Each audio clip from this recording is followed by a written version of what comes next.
Manifestazione ieri sera a Ioppolo Giancazio, luogo conclusivo del giro che riguarda la via Francigena. Il percorso è quello che superando il Platani si raggiunge il borgo minerario di Comitini Aragona per finire con il centro di Ioppolo Giancazio, per arrivare poi alla sua imponente rocca di Agrigento con la Rupe Atenea e quindi alla Valle dei Templi che si affacciano sul Mar Mediterraneo. A fare gli onori di casa l'assessore Enzo Carruba, che ha parlato delle motivazioni per cui il suo comune ha deciso di aderire al progetto della via Francigena e dei benefici che arriveranno per l'economia ioppolese.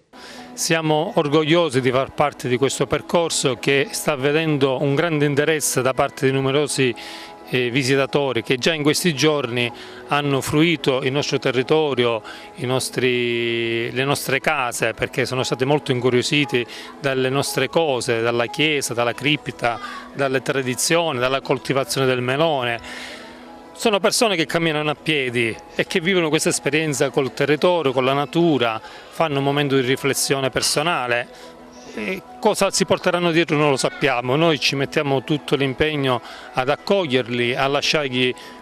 diciamo, il segno della nostra ospitalità, che sappiamo essere importante sia come valore della Sicilia, valore della nostra piccola comunità di Ioppolo, che tende sempre ad accogliere e arricchire di servizi, di offerte, di proposte turistiche affinché possiamo veramente vivere la nostra identità culturale al pieno. Noi stiamo proponendo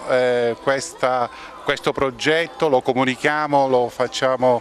conoscere a livello internet, online, sui social network e curiamo anche gli eventi di promozione e di partecipazione per ogni paese. Soprattutto Ioppolo è l'ultima tappa di questo nostro tour di promozione e di comunicazione,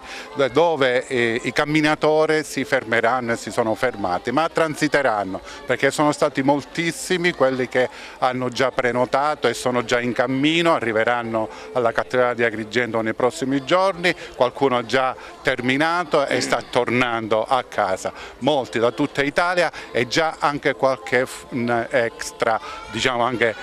nazione, che comincia a visitare il sito della Magna Via Francigena e si prenota. Sono camminatori che vogliono gustarsi il nostro territorio appieno. Turismo religioso, ma io ho incontrato anche laici. Quindi diciamo che una spiritualità laica anche, soprattutto religioso, ma c'è chi si incammina per incontrare se stesso. Ho incontrato ultimamente un Francesco che cura le persone mettendole in contatto con la natura. È un monologo di circa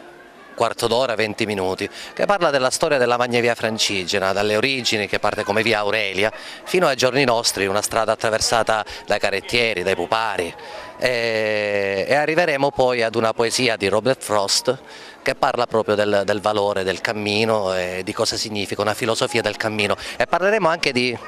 alcuni autori e scrittori, da Rimbaud a Rousseau fino a Nietzsche, che parlano proprio della camminata, perché loro erano dei gran camminatori.